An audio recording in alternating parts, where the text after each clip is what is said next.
आज जो सच बोलता है वो हमेशा विवाद में रहता है, और मुझे लगता है कि हर एक हफ्ते पे विवाद में रहते हैं। आप भी शत्रुघ्न से खेसारी लाल यादव बनने में कितना संघर्ष करना पड़ा आपको? कि मैं एक बिहार का बेटा हूँ, जिस तरह आप हैं और जिस तरह आपकी बातों को मैं हमेशा गौर करता हूँ कि आप हमेशा सच की बातें बोलते हैं और आपके अंदर एक ताकत बहुत है। तो कई देर लोगों के घर पे नौकर भी रहा हूँ। हमारे गुड्डू रंगीला का आप नाम सुने ही होंगे। उनके घर पे मैं 3-4 महीना तो खाना भी बनाया हूँ, झाड़ू पोछा भी लगा। शर्म किसी बात की नहीं आती। मैं दूध बेचा हूँ, पानी भी मिलाया हूँ, वो भी मुझे पता है। मैं लिट्टी बेचता, पानी भी मिलाए हूँ। हाँ। कितना पानी मिलाए थे? अब 1 किलो में 1 पौवा पानी मिला दूसरा। एक्चुअली मनीष भैया, जिस तरह आज आपको पूरी दुनिया जान रही है, जहाँ भी आपको लोग प्यार करते हैं, तो आपने अपने आप को साबित किया है ना। हम केहू के गरियाए में हमरा कितना टाइम लगी, लेकिन हमारा सम्मान पावे के होई तो ओकरा लगे जाए के पड़ी। अपन पोस्टर खुदे पान के दुकान पर कितना लोग फाड़ दे हमारा सामान वे, कितना दुकानदार माँ के गाड़ी हमरा दे लोग की हट। अगर आप जैसा भाई साथ में होगा तो हम दुनिया के किसी कोना में तैयार हो जाएंगे।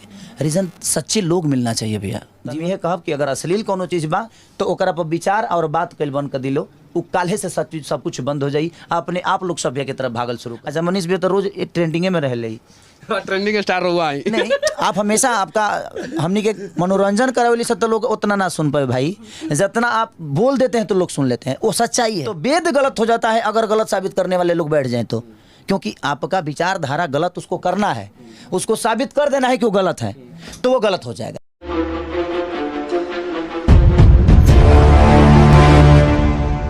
मेरे साथ जो व्यक्ति बैठे हैं वो पूरी दुनिया में किसी परिचय के मोहताज नहीं है, क्योंकि YouTube पे सिर्फ और सिर्फ इनका नाम ही काफ़ी है।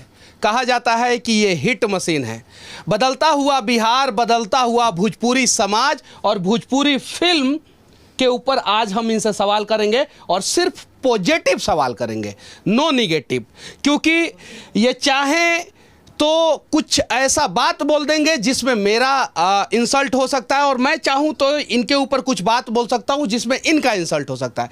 लेकिन अगर हम दोनों मिलकर प्रयास करेंगे तो बिहार, उत्तर प्रदेश और भोजपुरी समाज का जो फिल्म है उसको बदल के रख सकते हैं। सही है कि नहीं है? बिल्कुल। देखिए, और ये जिम्मेदारी जो होती है ना कहीं उन्हीं के ऊपर होती है जो जिम्मेदार होते हैं। आज आप ब्रांड बिहार मुहिम से जुड़े हैं, चूंकि आप ऑलरेडी एक बहुत बड़े ब्रांड है और बिहार को रिप्रेजेंट कर रहे हैं। कैसा महसूस कर रहे हैं आप? देखिए, मैं एक बिहार का बेटा हूँ, जिस तरह आप हैं और जिस तरह आपके बातों को मैं हमेशा गौर करता हूँ कि आप हमेशा सच की बातें बोलते हैं, और आपके अंदर एक ताकत बहुत है सच बोलने की, और ये बहुत लोगों के अंदर कम होती है। आज जो सच बोलता है वो हमेशा विवाद में रहता है, और मुझे लगता है कि हर एक हफ्ते पे विवाद में रहते हैं। आप भी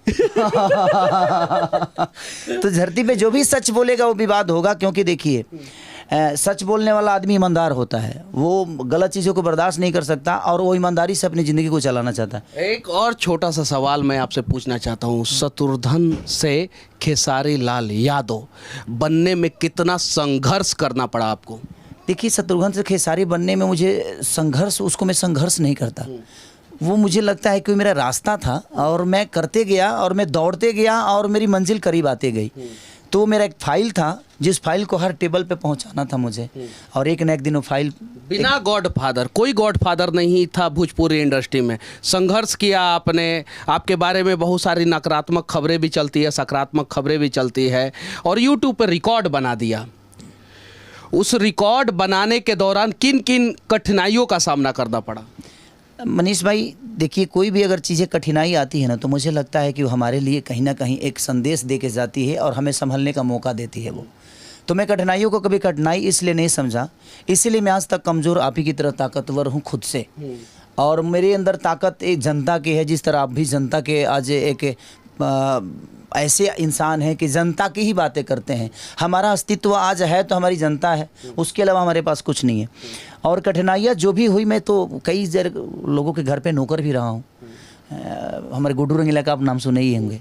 उनके घर पे मैं 3-4 महीना तो खाना भी बनाया हूँ, झाड़ू पोछा भी लगाया हूँ। लाज नहीं लागत ये बात कहे में?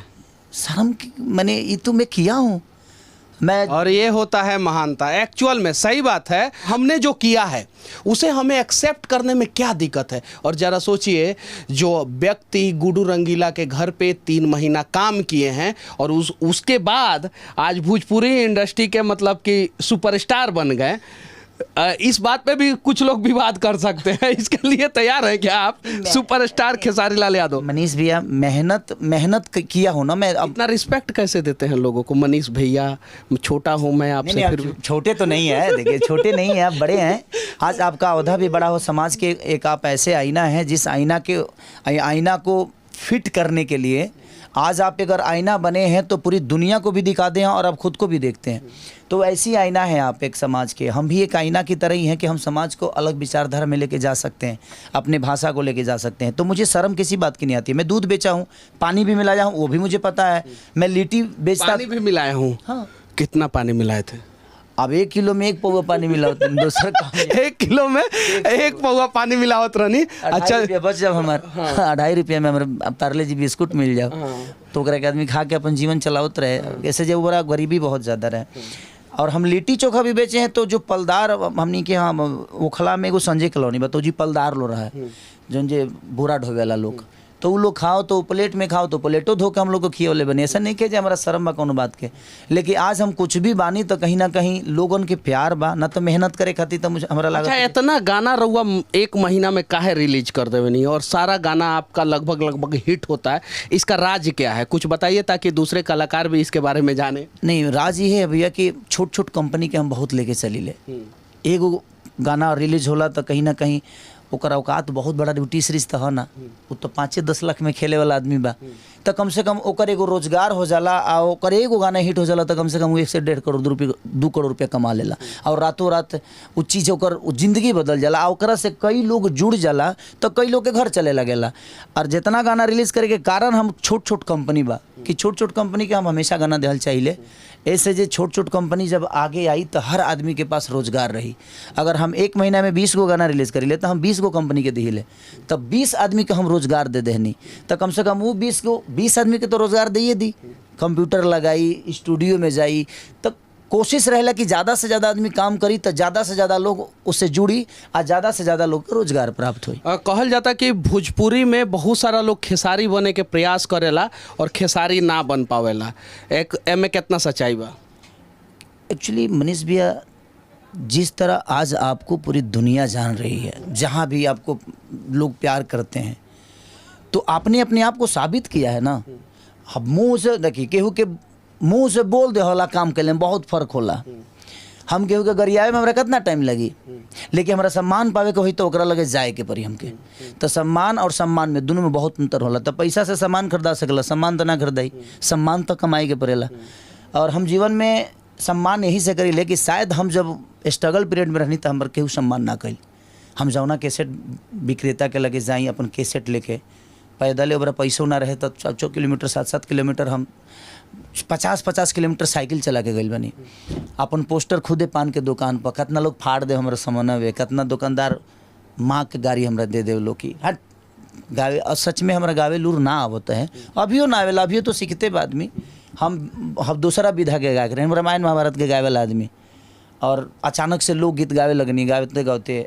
लेकिन हाँ, हौसला हमारा लग रहा है, हमारी इरादा बहुत मजबूत रहे, हमारा बस बने के रहे, कुछ कोशिश रहे जना कम से कम हमारो प्रोग्राम होके, हमारे कैसेट होके, इहे गो सरदार है।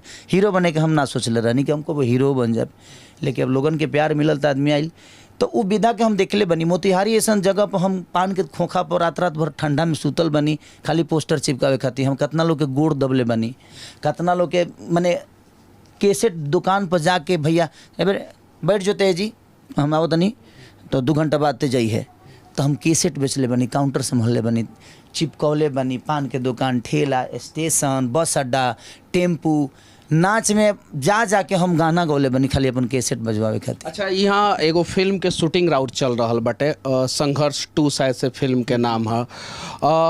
वो फिल्म के का पूरा बिहार के लोग अपना परिवार के साथ, यूपी के लोग परिवार के साथ बैठ के देख सकता? बिल्कुल। ऐसे जो हमार बेटी खुदे में काम के लिए भी है, हमार खुद के बेटी जौन कृति भी है, दूसरा सिनेमा हो ओकर, वो क्लाइमेक्स में हम बतौले बने कि दुनिया खातिर हर बाप हीरो होला, लेकिन जे देश खातिर हीरो होला वो हर आदमी के बाप हो जाला। और वह कोशिश कैले बा आदमी एगो देश के बचावे के, एगो समाज के बचावे के। अगर एगो बेटा भी सिनेमा देखी तो शायद अपना पिता के कभी भूल ना पाई, एगो पिता भी देखी तो ओकर बेटा कहियो बिगड़ ना पाई। तो हमने के आज अपना बच्चन के बिगाड़े के भी कहीं ना कहीं उद्देश्य हमने के खुदे बवे। इतना ज़्यादा मोबाइल से करीब ओकनी के कदल में अब गूगल में ओकरा कुछ चाहिए तो जरूर 1 मिनट के अंदर मिलता ना, गूगल है हमरा चाहिए तो 1 मिनट में दे देता। और ओकनी के हमनी के जजमेंट करे लगतन या तो बच्चन के प्यार देहल जरूरी बा, बच्चन से क्लोज रहल बहुत ज़रूरी बा ताकि बच्चा मोबाइल के नज़दीक ना जाओ। अच्छा, फिल्म फेयर अवार्ड होला, आईफा होला, नेशनल फिल्म अवार्ड होला, जौन सबसे बड़का अवार्ड होला भारत में, उसको ग्रैमी ऑस्कर तो वो तो अलग बात बाटे। तो नेशनल फिल्म अवार्ड के लिए कोनो भोजपुरी फिल्म बनता कि ना जो नॉमिनेट होखो, ओकरा लाख रउआ का करतनी? एगो बनल बा सिनेमा हमार, ओकरे खातिर ओकरे काल से शूटिंगो बा हमार। तो काल हम मुंबई जाएब और काल ओकर शूटिंग बावे, काल परसों तरसों 3 दिन गाना और कुछ काम बाकी बा, वही खातिर बनल बावे। अच्छा, एगो सवाल हम पूछता नहीं रउआ से।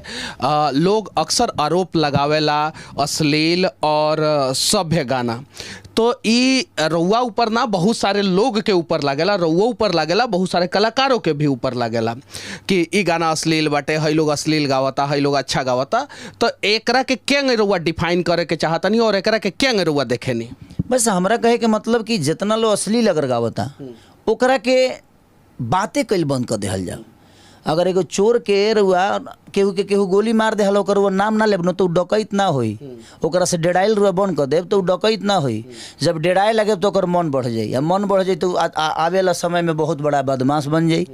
और वही चीज़ होता हमनी के बुराई के इतना ज़्यादा यूट्यूब पर चर्चा कर देता नहीं जा, अपनी ही भाषा के इतना हमनी के गंदा बना दिले बन जा कि अदर लैंग्वेज के लोग के दिमाग में बैठा दिले बनी जा हमनी के कि ना हमनी ऐसा गंदा ये धरती पर केहू है नहीं खे। तो सबसे बड़ा चीज़ बा कि जो भी गंदा गाना है उसका चर्चा बंद कर दीजिए, लोग सर्च कल बंद कर दी। अब गड़ल गड़ल मुद्दा अब खेसारी लाला से 20 साल पहले का गौले रहले, 15 साल पहले का गौले रहले, ओकरे के उठा के लोग 10-10 मिलियन करा देता। अब तू कह बता लोग ओकरा के खोजी नू, आ खोजी तो सर्च करी तो व्यू बढ़ी, अब व्यू बढ़ी तो भाई कंपनी अपन कमाता। तो आप गलत चीज़ को प्रमोट करना बंद करिए, गलत को गलत साबित करने के लिए आप उसको चर्चा में ला देते हैं। तो सही को सही बनाने के लिए सही के तरफ भागिए और सही का चर्चा करिएगा तो सही भी देखना दुनिया कल से शुरू कर देगी और लोगों की मजबूरी हो जाएगी। अच्छा, अगर बिहार के बदले के मौका मिली खेसारी लाल यादव के रियल लाइफ में ना, फिल्म रौनी के बहुत बनौले बन लगे जैमें बड़का बड़का अधिकारी बन के बिहार के बदलने बन लगे, रियल लाइफ में कब मौका मिली तो कार हुआ तैयार बनी? अगर आप जैसा भाई साथ में होगा तो हम दुनिया के किसी कोने में तैयार हो जाएंगे। रीज़न सच्चे लोग मिलना चाहिए भैया जीवन में। हम राजनेता हैं ना, आ केहू नेता पर हम टिप्पणी करब ना। हम एक ही वो शब्द जानता नहीं कि जब हमारा बिहार के जितने भी नेता हैं जब उनके बच्चे बिहार में नहीं पढ़ पा रहे हैं तो हमारे बच्चों का भविष्य होता ही नहीं कर पाएंगे। दूसरी चीज़ कि जब उनका इलाज हमारे पटना शहर में नहीं हो पा रहा है तो हमारे बच्चों का इलाज और हमारे माँ बाप का इलाज पटना शहर में कहाँ संभव है। तो जब वो अपने लिए अच्छे अस्पताल नहीं बना पाए तो हम उनसे आशा कहाँ से कर पाएंगे। जब वो अपने बच्चों को पढ़ने के लिए अच्छी स्कूल की व्यवस्था नहीं दिए तो शायद हम अपने बच्चों का भविष्य उनसे कैसे मांग सकते हैं। तो हमें बदलने की ज़रूरत है और बदलने की कोई ज़रूरी नहीं है। पढ़े लिखे लोग आएंगे जो अपने घर को बेहतर चला सकते हैं, वो आज नहीं तो कल अपने राज्य को भी चला लेंगे। लेकिन हाँ, वो गरीब का ही कोई बेटा होगा जो चलाएगा। जो भी सरकार चल रही है अच्छी चल रही है, अगर लोगों को अच्छा लग रहा है तो हर आदमी अच्छा ही कर रहा है, तभी लोगों को अच्छा लग रहा है, उसमें मैं टिप्पणी नहीं कर सकता। लेकिन मैं चाहता हूं कि बिहार में रोजगार तभी बढ़ेगी जब लोग बाहर से आएंगे, हमारे पास जगह है। झारखंड में सब्सिडी मिलेला, उत्तर प्रदेश में सब्सिडी मिलेला, बिहार में फिल्म शूट होता है तो सब्सिडी नहीं मिलता, एक मलाल नहीं रहता है आप लोगों के अंदर? अब कितने सारे कलाकार भैया अपना आधार कार्ड चेंज करा के यूपी का कर लिए, ये अब तो आपको पता ही नहीं है। कई सारे प्रोड्यूसर मेरे पे दबाव दे रहे हैं कि भैया आप यूपी का आधार कार्ड बनवा लीजिए। 80% होगा यूपी का आदमी तभी सब्सिडी मिलेगा, ऐसा नियम है। ऐसा नियम। हाँ, तो आप लोग मजबूरी में यहाँ लोग कार्ड चेंज करा रहे हैं, लोग बिहार का आधार कार्ड अपना यूपी कर रहे हैं, क्या करेंगे? आखिर प्रोड्यूसर को फायदा नहीं होगा। अब सिनेमा हॉल पे चलता है नहीं लोगों का, मेरा तो चलता है भैया, हम बाकी लोग की बात नहीं करेंगे। हमारे सिनेमा आवेला तो चलेला, लोगों के प्यार हमारे मिलेला। अब बाकी लोग के जेकर नहीं चलता है चाहे चलतो बा तो अपन आधार कार्ड जी के करा ले बा, ताकि सबके लिए आप सोच रहे हैं। हाँ, तो हमारा कहे के मतलब जे अगर बिहार सरकार ये नियम गलत है, ऐसा नहीं कि गलत सही है, ताकि यूपीए के कलाकार मैंने उसमें काम करी हैं आज बिहार के कलाकार बाबू कहाँ जाई।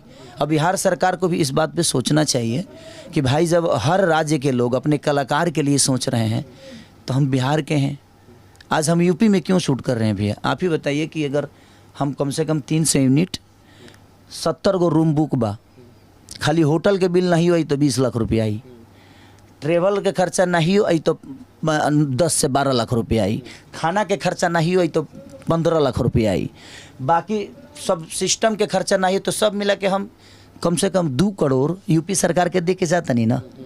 तो यह 2 करोड़वा हम बिहार सरकार के दे देती तो कम से कम लोग को रोजगार मिल जाइत, केहू लाइट खरीद लीत, केहू स्टूडियो डाल लीत, केहू कैमरा खरीद लीत, तो सबके रोजगार बढ़ जात, 2 रोटी सबके मिले लगित, आ सिनेमा बनित लोग के सिनेमा के काम मिले लगित, हर चीज़ होखे लगित ना। तब तो कहिए से आदमी कहते हुए, लेकिन केकरा से कहे जाए भैया हमारे फिल्म सिटी के कब निर्माण हुई बिहार में। चूँकि हमरा पता बटे रौनी जैसन कलाकार अगर थोड़ा सा आवाज़ उठाई तो जल्द से जल्द फिल्म सिटी बन सकता। भैया हम दीपक जी से मिले थे, उस समय वो नीतीश जी के पीए थे। दीपक क्या नाम था उनको, दीपक नाम है, बाकी का टाइटल मुझे पता नहीं है। वो उनके पीए थे। कई जगह पे मैं गया हूँ लेकिन कोई सुनवाई नहीं हुई। सब हाँ करते हैं इसको, उन लोगों ने इसको मैं फिल्म नीति को डाल दिया है। वो क्या बोलते हैं जो बाहर से लोग आता है तो क्या बोला जाला ओकरा के, प्रवासी ना, बाहर से लोग आते हैं ना, पर्यटन। तो पर्यटन ना डाल सकिले कौन वो महाराज, जिस तरह बेबाक आदमी हम भैया जो ना आवेला तो ना आवेला, काम खत्म। उससे न कोनो लजाए के नहीं खे जो हम बेवकूफ़ हो जाए, हमको नहीं आता है भाई तो नहीं आता है, क्या दिक्कत। अरे यही अच्छा यही रहा ना अपन दुनिया प्यार के लिए हमके, ऐसा थोड़ी बात हम IPS बन के लोग के प्रेजेंट के लिए बनी ना। तो उसको पर्यटन में लोग डाल दिए। अब पर्यटन में डाल दीजिएगा तो भाई अब जे बा वो पर्यटन है, जे बिहार के कलाकार वो पर्यटन में काम करी, अब ओकरो के पर्यटन बना दिले बोलो, तब का कहिए ओकरा खातिर का लड़ जाए भैया। अब हम छोड़ दिले बनी लड़ल। अच्छा एक और सवाल, राउर कौन फिल्म भविष्य में आई जौन कम से कम 25 करोड़ रुपया के बजट करी। भैया 25 करोड़ कमाए खातिर का हम 50 करोड़ कमाए की क्षमता रखत नहीं। हमारा काम आवेला, ऐसा नहीं खे ना आवे। हमारा नाचे आवेला, हमारा गावे आवेला, हमारा कूदे आवेला, हमारा फाइट आवेला। भगवान के कृपा से निमन बॉडियो बना ले बनी, हर चीज़ तो कहिए ले आदमी। अब हमने के एगो अच्छा प्लेटफॉर्म के ज़रूरत बवे कि जब हमने के बिहार सरकार भी यूपी सरकार भी अगर हेल्प करी, हॉल से लेके सब्सिडी से लेके हर चीज़, तो हमनियों के जब पैसा मिले लगी तो फिल्मिया में पैसे न लगाई आदमी। तो कॉन्सेप्ट आज तो हम आधा से ज़्यादा कॉन्सेप्ट हम खुद ही लिखी ले, आधा से ज़्यादा तो हम गानों लिखी ले। तो आदमी जब संतुष्ट हो जाई तो काम छोड़ दी। हम संतुष्ट नहीं की भइल अभी, हमरा भूख बहुत बा, बसरते हमके प्लेटफॉर्म की ज़रूरत बा, लेकिन प्लेटफॉर्म मिलिए नहीं के पाओ तो हम का करी, केकरा से लड़े जाएं। एक प्लेटफॉर्म की ज़रूरत है और ये बात कोई और नहीं, भोजपुरी इंडस्ट्री के सबसे बड़े सुपरस्टार खेसारी लाल यादव कह रहे हैं। और एक प्रयास किया जाए भोजपुरी इंडस्ट्री को बदलने का, और उस प्रयास में आपको भी शामिल होना होगा, हमें भी शामिल होना होगा, और खेसारी लाल यादव जैसे जितने भी सुपरस्टार हैं उन सबको शामिल होना होगा, तब जाके हमारा भोजपुरी इंडस्ट्री बदलेगा। आखिरी में दर्शकों को क्या संदेश देना चाहते हैं। बसरते मैं आप सबसे यही कहना चाहता हूँ कि आज मनीष भी आए हैं और इनसे मिलकर मुझे खुशी होती है इसी बात से कि एक सच्चे इंसान से मिलकर एक ऊर्जा मिलता है। अपने जीवन को सच्चे तरीके से, मनीष कश्यप एक गरीब घर के परिवार के लड़के हैं, मैं भी एक गरीब परिवार का ही लड़का हूँ, और हम लोगों ने आप सबके बीच में अपने आप को प्रेजेंट किया और आपने बेहद प्यार किया। तो सच्चाई, अपने माँ बाप से प्यार करिए, अपने लोगों से प्यार करिए। अगर भाषा की बातें हैं तो अपना भाषा जब आए ना तो प्लीज़ आप अपने भाषा को प्लेटफॉर्म पे, किसी भी मीडिया प्लेटफॉर्म पे या यूट्यूब पे या फेसबुक पे आप उसको गंदे तरीके से प्रेजेंट आप खुद मत करिए। दुनिया करती है तो हम लड़ जाएंगे, लेकिन जब हम खुद ही करेंगे तो फिर हम दुनिया को कैसे समझा पाएंगे कि हम कहाँ से आए हैं। तो इसलिए मैं चाहता हूँ कि अपनी भाषा की बात हो, चाहे वो कोई भी कलाकार हो, उसको सम्मान दीजिए। उस सम्मान से नहीं सुधर, मारला सके वो ना सुधरिए, क्योंकि गरिया देव तो रहुआ में ओकरा में कोनो अंतर बा ना। इससे हम कहब कि केहू के पाँक से पाँक ना धोवाला, पाँक नीमन पानी से धोवाला। तो ओकरा के पानी से धोए के जरूरत बा, पाँक से धोला के जरूरत नहीं के। तो हम यह कहब कि अगर अश्लील कोनो चीज़ बा तो ओकरा पर विचार और बात कल बंद कर दिलो, उ काल्हे से सब कुछ बंद हो जाई। अपने आप लोग सभ्य के तरफ भागल शुरू कर दी। अब बोलाला से कुछ बंद ना होला, ओकरा पर अमन करे के पड़ेला। तो रउओ सब अमन करी कि गंदा गाना के प्रमोट ना करी, गंदा गाना बजावल बंद करी, ताकि अपने आप लोग अमन करे लगी। जब बजावे वाला अमन करे लगी, जब खाए वाला ना खाई तो बेचे वाला घर ही न बैठ जाई। तो जब जो दुनिया खाई तो दी। तो कोशिश ये बाकी रउओ सब भेजे खाई, जब वो नॉन वेज खाए तो दुनिया तो केहू के काट के बेच दी। तो कोशिश ये बाकी रहो, वो कोशिश करी, हमनियों की कोशिश करता नहीं जा। यही अपना भाषा खातिर लड़ल जाओ, एक दूसरे से मत लड़े के, बस। अब ये भाषा के लिए लड़ा जाए, बिहार के लिए लड़ा जाए, एक दूसरे से नहीं लड़ा जाए। बाकी खेसारी लाल यादव जो सुपरस्टार हैं, इनकी बातें, हमारा ये प्रयास आप लोगों को कैसा लगा कमेंट करके जरूर बताना। और भोजपुरी इंडस्ट्री किस प्रकार से बदला जाए, इसके बारे में भी आप लोग अपना राय जरूर रखना। आप हॉल तक जाइएगा, जब भोजपुरी सिनेमा लगती है तो हॉल तक, जिस तरह साउथ के लोग हॉल में जाकर सिनेमा को देखना चाहते हैं, यूट्यूब पे नहीं देखते हैं, वो हॉल में जाकर देखते हैं। तो जैसे आप भी हॉल में जाइएगा तो शायद वो चीज़ें बदलती नज़र आएगी। और हम भी कल 50 करोड़ नहीं 500 करोड़ कमाने की क्षमता रखते हैं। हम 35 करोड़ में खेलते हैं, तो कहीं ना कहीं हम 500 करोड़ भी कमा सकते हैं। और उसी से आज पूरी दुनिया को साउथ इंडस्ट्री ने बता दिया, 8 करोड़ की आबादी और पूरी इंडस्ट्री पे राज करने लगी। तो कहीं ना कहीं उन लोगों की ईमानदारी है अपने भाषा के लिए। तो सब लोग मिले तब जाके ये चीज़ें हुई। तो हम सबको प्रयास करना चाहिए अपने भाषा के लिए। ये नहीं कि अगर कोई आदमी एक गलत कर दिया तो पूरी दुनिया उसको दबाने लगे, नहीं, उसको बोलिएगा तो दबेगा नहीं और उठ जाएगा। तो विवाद जब कोनो चीज़ में होला तो गलत चीज़ के बढ़ावा ना देल जाला, ओकरा पर बात कल बंद कर दी। अच्छा, मनीष भी तो रोज ट्रेंडिंगे में रहे, ट्रेंडिंग स्टार हुआ है। नहीं, आप हमेशा आपका हमनी के मनोरंजन करावे से तो लोग उतना ना सुन पाए भाई, जितना आप बोल देते हैं तो लोग सुन लेते हैं, वो सच्चाई है। तो आप बात लोगों के लायक करते हैं, जब लोग के लायक रहो बात करब ना तो दुनिया में रहो के केहू पीछे ना करी। हम हूँ वही विचारधारा में रही ले, जे लोग के लायक बात करी ले, लोग के लायक गाई ले। अब केहू करे के गलत कह देवे चाहे केहू सही कह दे। हनुमान चालीसा के गलत में कुछ लोग कमेंट करी गलत कही। हाँ। अच्छा ये बताइए, जब हमारा गलते साबित करे के हुई तो राम जी के ना कह देव। हमको गलत साबित करना होगा तो मैं मोदी जी को भी कर सकता हूं, मैं किसी को कर सकता हूं, मैं लालू जी को कर सकता हूं, मनीष कश्यप को कर सकता हूं, खेसारी लाल यादव को कर सकता हूं। अगर गलते साबित करे के बाद तो ओकरा खातिर कोई को प्रतिक्रिया बा, तो ओकरा के कौन काम बस गलत साबित के लेके भाई। तो ओकरा के तोड़ मरोड़ के गलते साबित करता, राम जी गलत ना रहले, रामो जी गलत हो जी हैं, हनुमान जी गलत हो जी हैं, तो वेद गलत हो जाता है अगर गलत साबित करने वाले लोग बैठ जाएं तो। क्योंकि आपका विचारधारा गलत, उसको करना है, उसको साबित कर देना है कि वो गलत है, तो वो गलत हो जाएगा। लेकिन उसको सही अगर आप साबित करेंगे तो शायद इनके संघर्षों की कहानी को देखकर आप मोटिवेट होंगे, और जैसे ये ग्राउंड जीरो से उठ के आज सुपरस्टार बने हैं, आप भी अपने मंजिल को प्राप्त कर लेंगे, बस सच्चाई के साथ। बस सच्चाई के साथ। जय हिंद, जय हिंद, जय बिहार।